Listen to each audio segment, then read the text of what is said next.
It is another month has passed. It's June. We're midway through this year, and I am back to doing another recap, another monthly recap.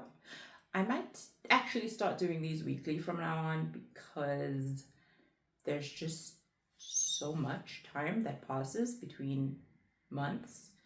And I think for right now, I could actually benefit from um, a monthly recap. So, or a weekly recap. And then just looking at the past week, reviewing it, seeing where I went wrong, and then stacking moving forward. But yeah, those are July's problems. For June, we are recapping the month of June. And boy, did I make some changes. Just mental health wise, just in terms of like doing self-care, taking care of like just my mental health. I think June was a better month than I might have had all year, I think. So if you don't know, in this podcast, during these monthly recaps, I go through choices that I made during the past month and things that I've learned, lessons that I learned, and how they have impacted my life, faith, and business.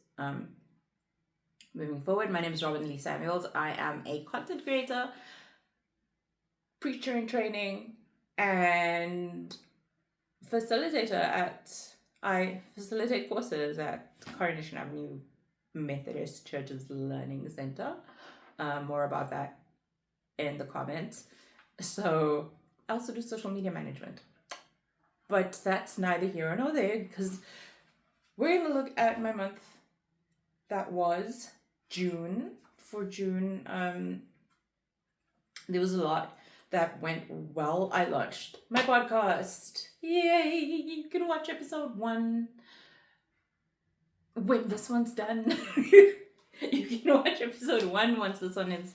Once you're done with this one, go back, listen to episode 1, see what I learned in May, and then come right back. Well, share it with a friend and someone you think who could use some encouragement because they're trying to figure stuff out.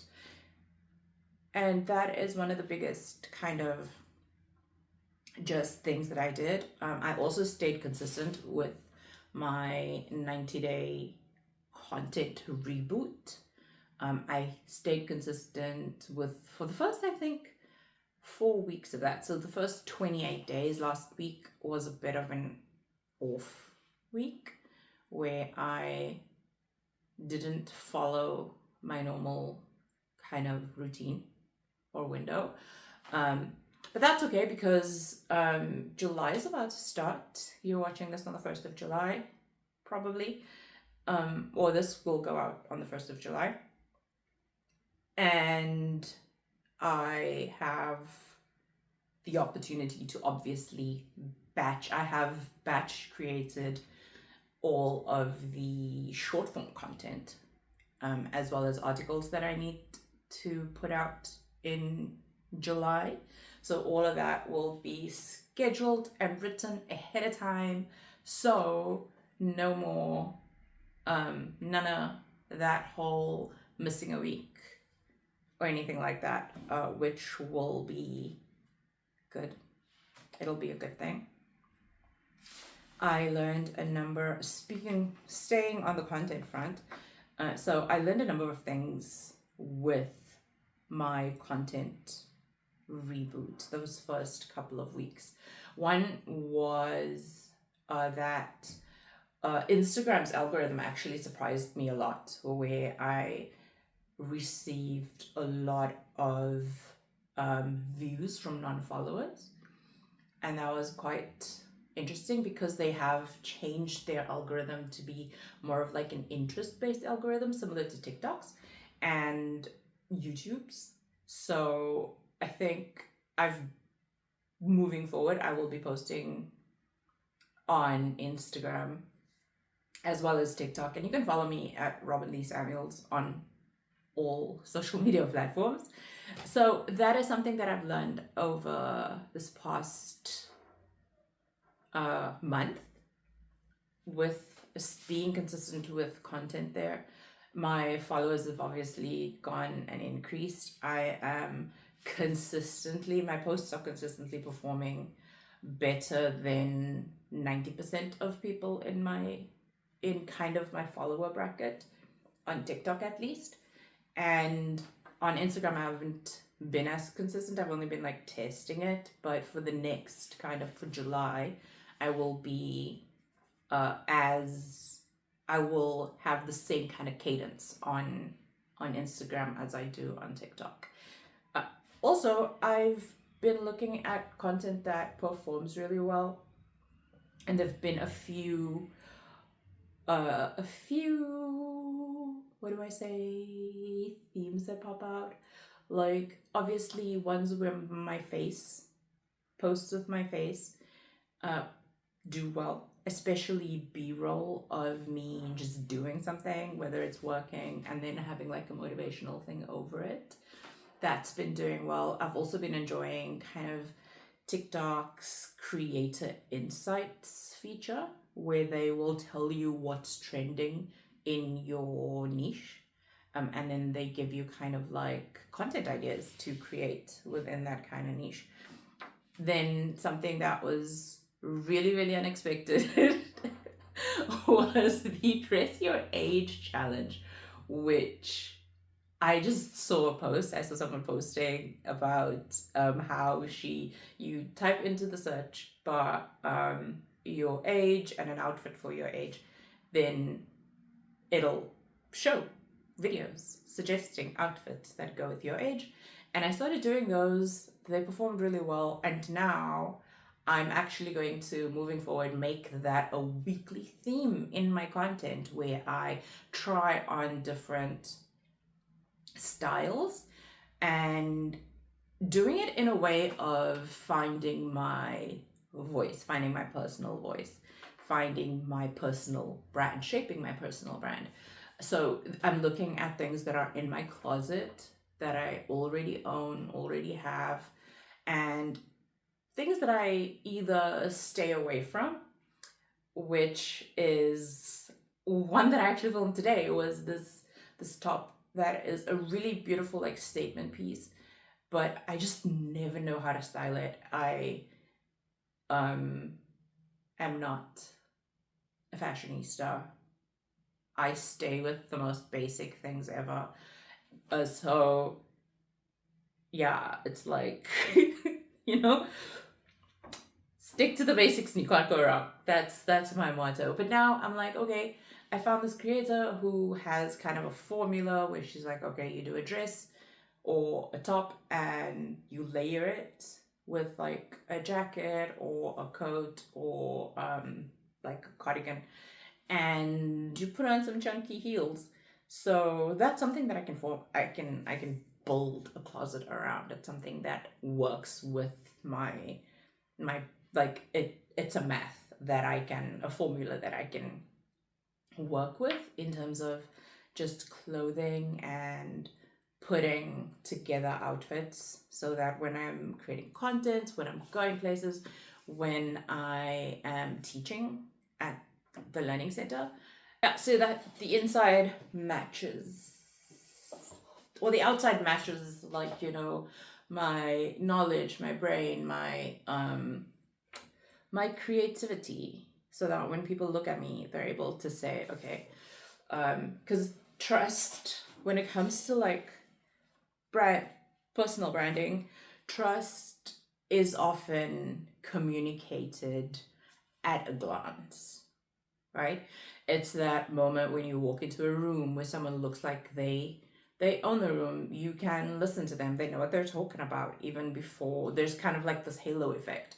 When someone looks put together, when their clothes look like some thought went into this, then it creates this halo effect. especially if they are the ones who are in charge of a room, who are teaching something, and so on.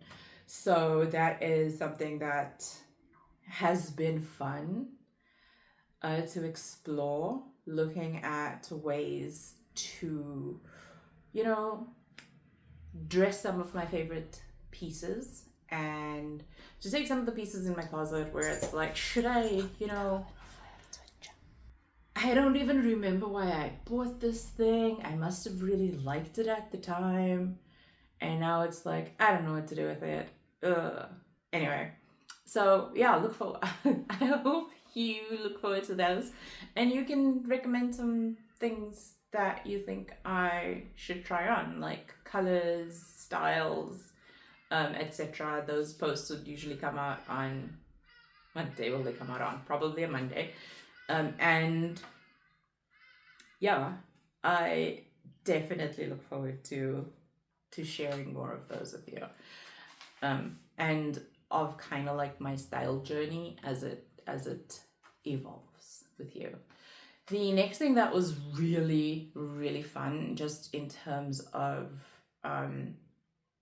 June, is I bought a little watercolor paint set. It's the types that you use for school. And I started painting in my bullet journal, which was so much fun. It was just so relaxing, so much fun. In the morning, I painted over my week at a glance squares.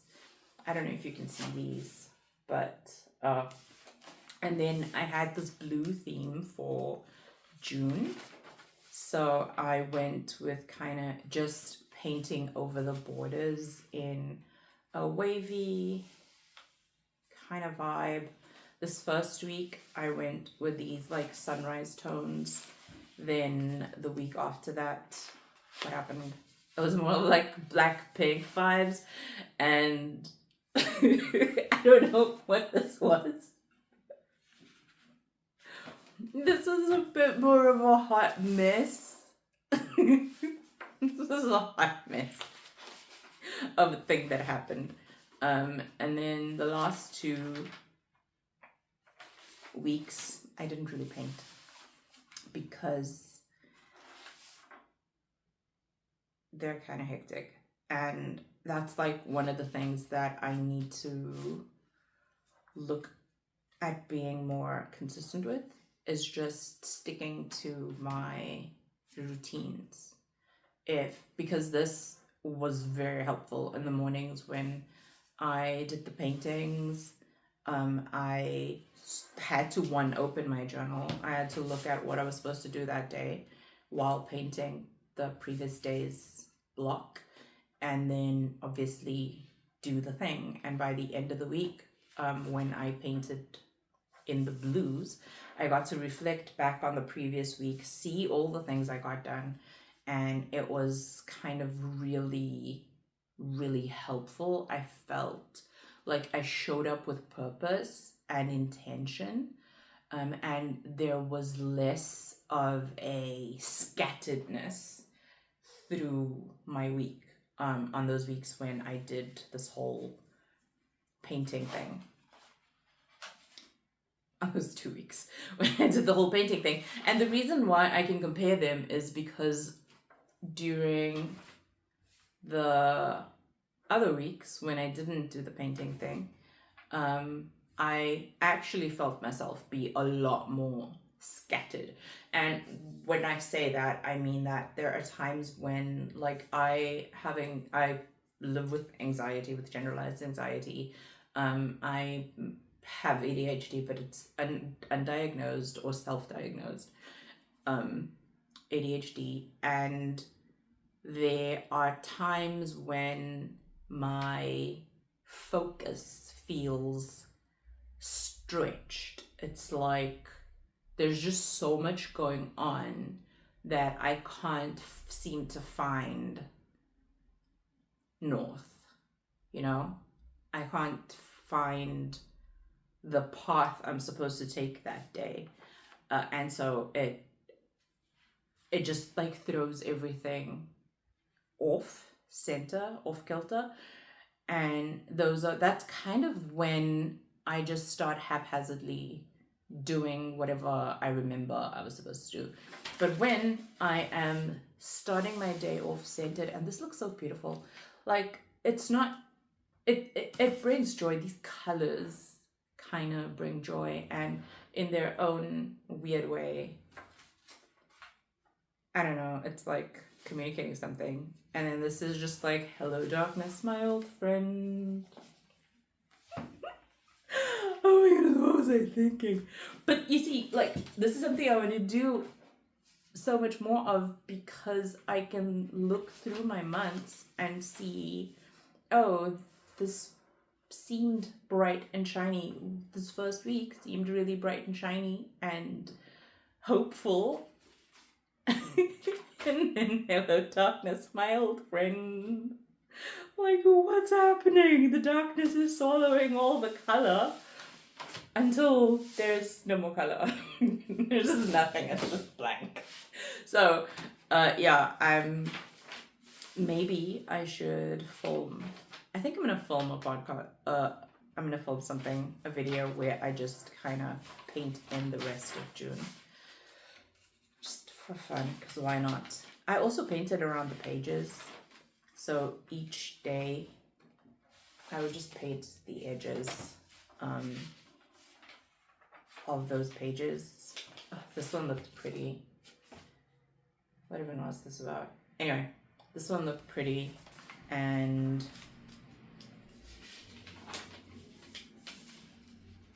there were some days when I used like the darker shades, and there was obviously no actual rhyme or reason for doing this, but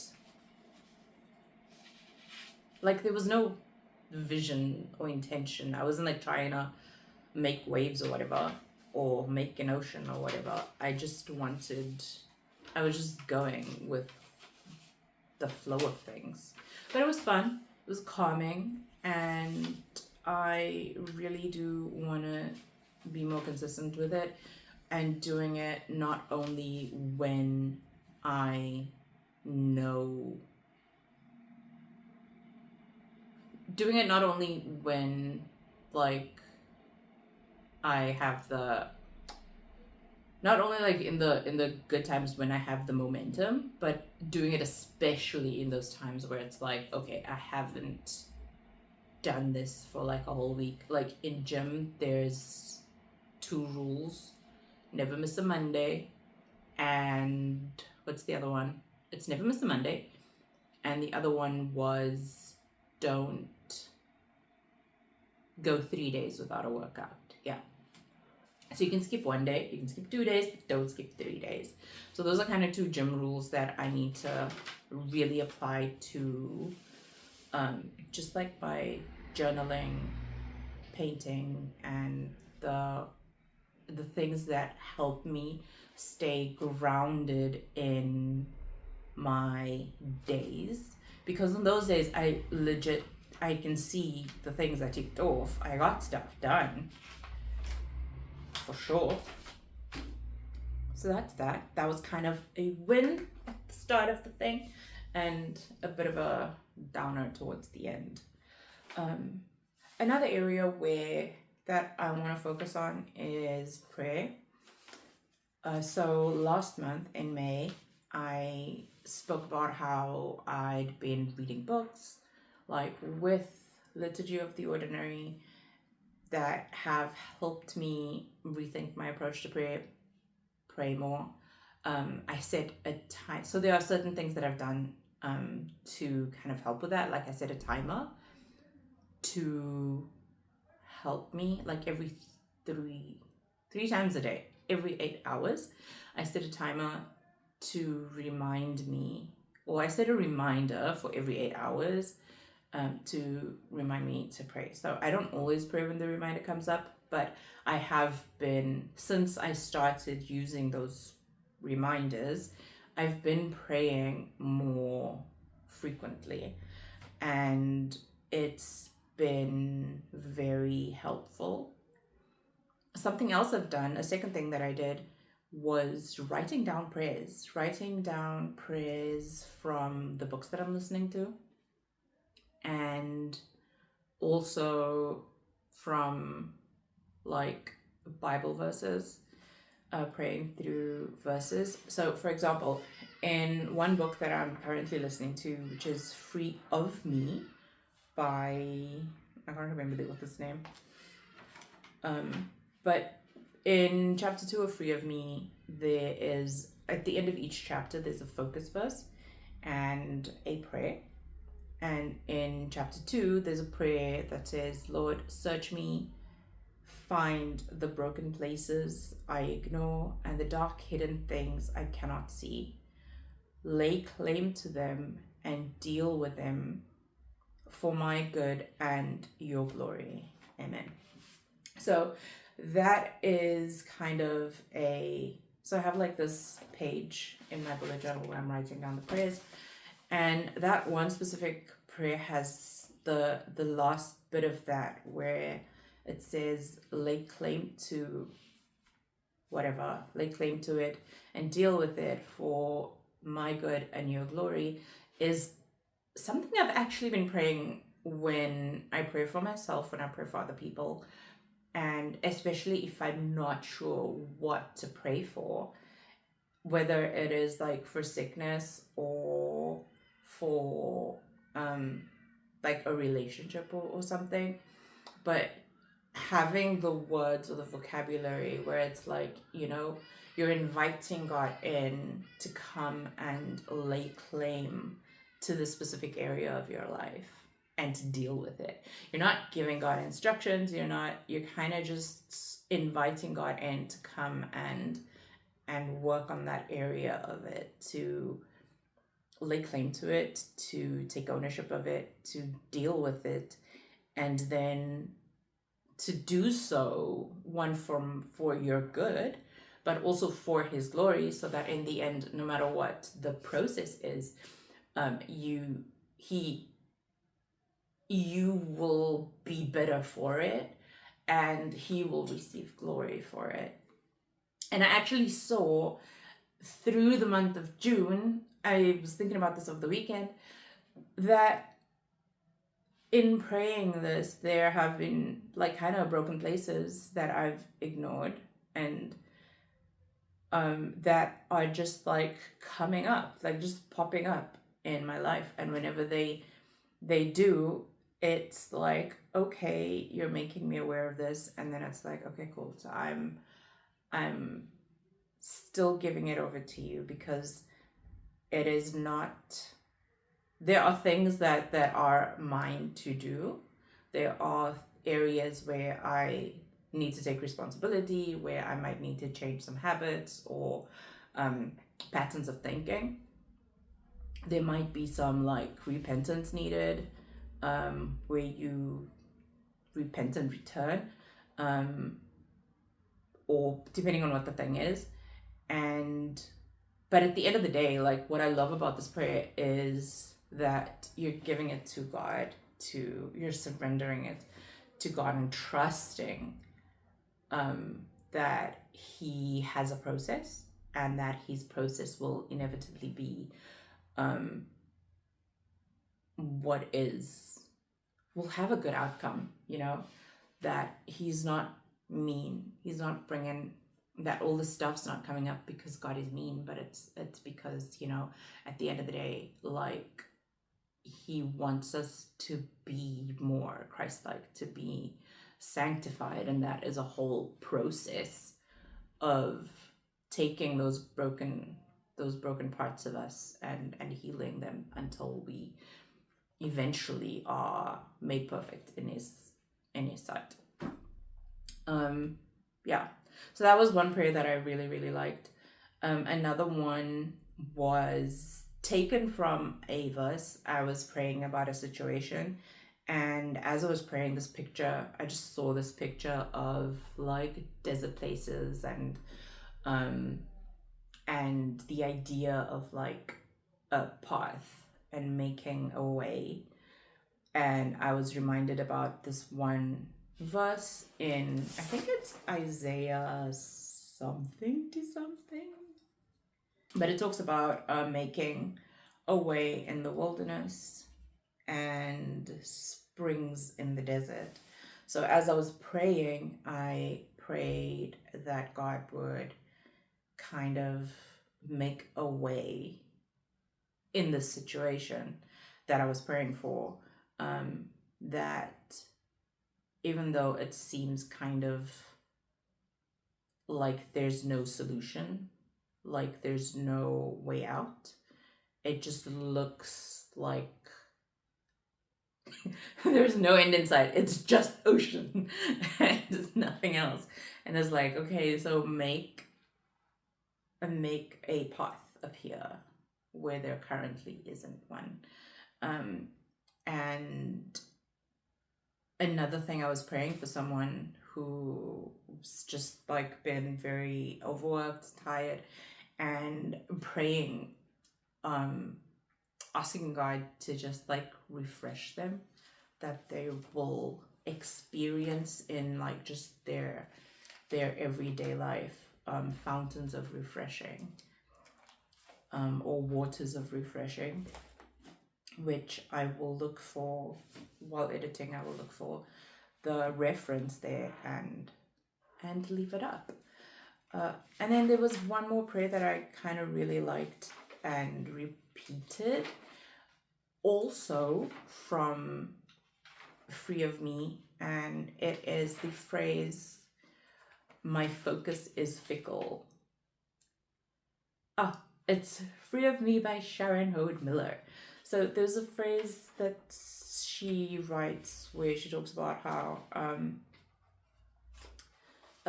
in the chapter she talks about mirrors and how it's easy for us to get caught up in a lot of things, but then we kind of take our focus away from God.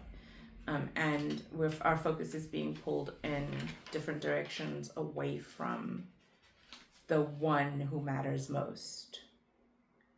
And yeah, so that is something else I've been praying. But obviously, like I do, I take these things and I'm trying to see if I can find it.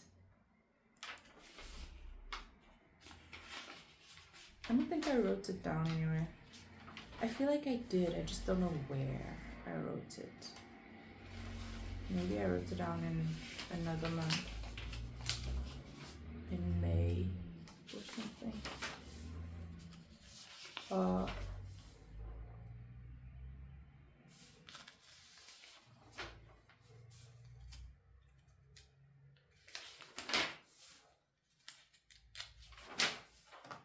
Anyway, it's a long prayer about just doing, it's a long prayer about just having, it's not long, it's a prayer about like returning your focus to Christ, asking God to just like return your focus to Christ. And because my brain has the tendency to get kind of stretched in terms of its focus and to get scattered in terms of its focus, I use that whenever I feel I catch myself being scattered, or my attention being scattered, or being when I'm feeling overstimulated or something like that, then I would pray that and I'll be like, Lord, my focus is fickle, help center me. And it is a it's a nice prayer, but it's also a reminder to myself it's a way for me to just center my attention and my focus so that I can focus on the thing that I'm supposed to focus on. Cool. And one of the benefits of praying when the prayer reminders is that a couple of times my reminder would pop up when I was with someone. Like, I was on the phone with someone one day, and the reminder came up, and I was just like, hey, I'm supposed to pray now. Do you want to pray together? And they gave me some stuff to pray for them, and I gave them things to pray for me to keep me in prayer. Yeah, they gave me their prayer requests, I gave my prayer requests to them, and then we like kind of just both hung up and went and prayed together at the same time, but in different spaces. And so that was cool. And once I did it with my mom as well. We were just busy in the kitchen, and it was like, and a lot of times it does like happen when I'm just busy in the kitchen and my reminder pops up, or I'm just busy somewhere and my reminder pops up, and then it's like, oh, okay. And I would either just start praying and like praying in tongues or singing a song, or sometimes I would just like think about the Lord as well. That's been the good. As for the bad, one thing unfortunate that happened was that I had a massive assignment due in June, and I misread the due date. It was due a week before I thought it was due, and then I missed it. And it's one of the things that they call like ADHD tax, procrastination tax, and it's something that really sucks because it's the most simple thing in the world to do an assignment, and I started with it, but now it's like, okay, I'm gonna have to re-register, resubmit, and do it all over again. And it is really like frustrating that I keep putting myself in these situations. And goodness. And it is also like, as much as you have all these other things that you're doing, that you're getting done, that you're moving forward in, there's like, okay, but I overlooked this really important thing. I overlooked this really important thing. I didn't look into this really important thing, and I didn't complete it again. And it's an important part of qualifying as a local preacher in the MCSA, which is the Methodist Church of Southern Africa, is like passing your academics, preaching, going to meetings. You get kind of reviewed on all these things, and they are part of like your requirements. You have your academic requirements, your character requirements, and it's like,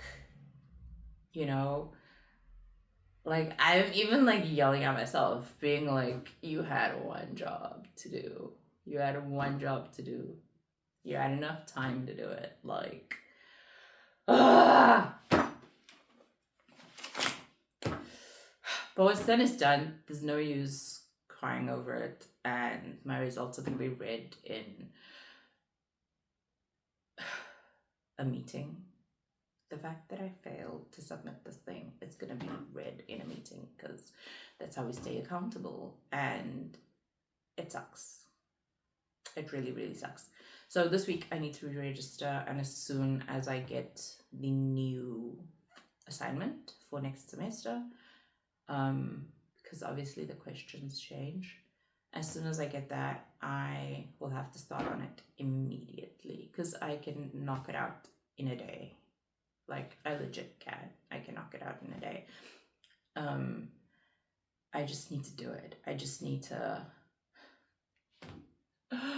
Maybe I should just go to church that day and just sit in, like, the church's coffee corner, because our church has a library. Maybe I should just go to church one Friday really early, just sit in the coffee area and just do my assignment and just do it until it's done. Yeah, I think I'll do that. Because otherwise it's like if you keep making the same mistakes, you're not gonna get anywhere. You're not gonna get anywhere if you keep making the same mistakes. You're not gonna, and I keep making the same mistakes. And when it comes to like academic stuff, like it's expensive, and I know because there's like the same freaking 4 subjects that that I keep just either not doing it because I'm afraid or whatever, or procrastinating on it, or just like, and it's not even that I don't care, like I do care. It sucks. I just don't know why I don't do it when I do it. There is a lot of fear involved, a lot of resistance that comes when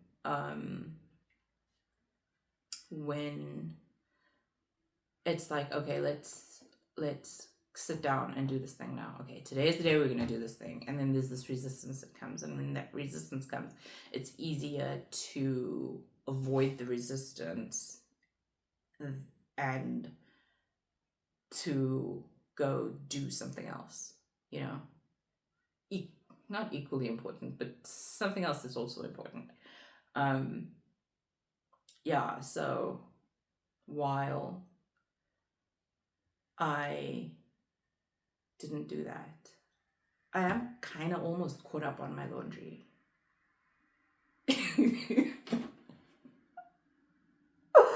Oh my goodness, I can't believe this is happening again. And you know, last year I was like, this year's gonna be different. This year I know how to do this stuff. I know that instead of just like diving into the source material, I should start off with the questions and then use the questions to dive into the source material. You know, that approach helps me. It works for me rather than just like reading things or being like, okay, in order to answer these questions, I need to go through ABC texts. So then I go through ABC texts and then I answer the thing. And I'm like a smart chickie. This can't keep happening. Like, legit, this cannot keep happening. Like, for real.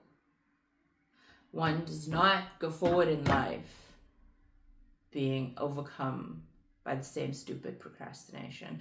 And that's why sometimes I feel like what if like you know, this whole calling thing is nothing? Because like, why would you just call someone who procrastinates on assignments and who keeps not handing in the assignments and like, you know?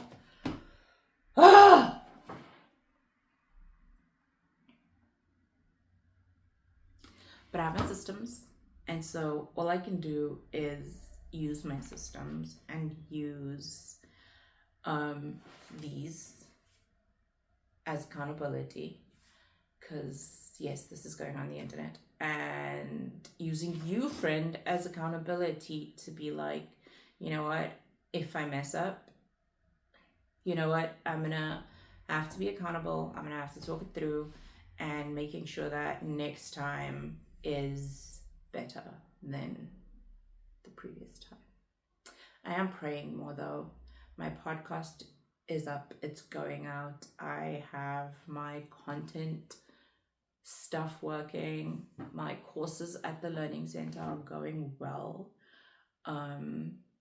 So my mind, I'm in a better headspace. I also started working out again. That's a big thing, because the just working out, I'm not necessarily doing it with any goals in mind other than to just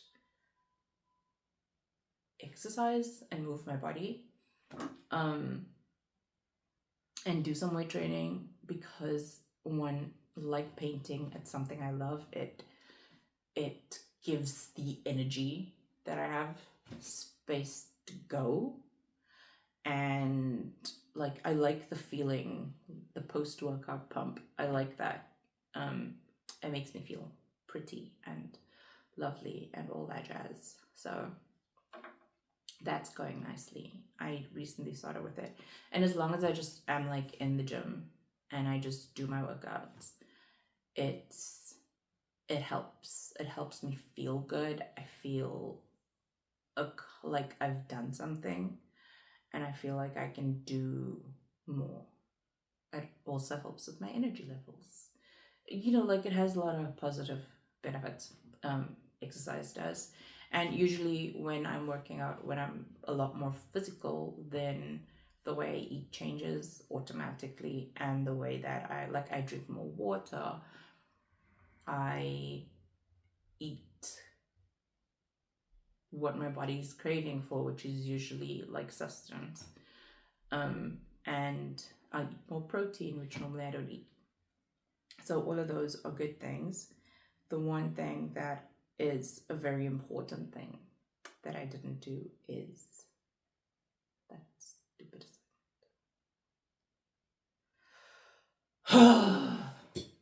Okay. But this is not the end. This is not the end. This is not the end. I have another shot. I can do it again. And this time I'm actually going to get it done. I'm going to get it done. Because I'm a Superfly success machine, and my wings are made of awesome. So this has been Robyn-Lee Talks. Thank you for joining me on my June recap. Let me know what your June has been like. Are you staying warm and cozy? And check out the playlist for more episodes in the series, and I'll see you probably next week for the first weekly recap of these things.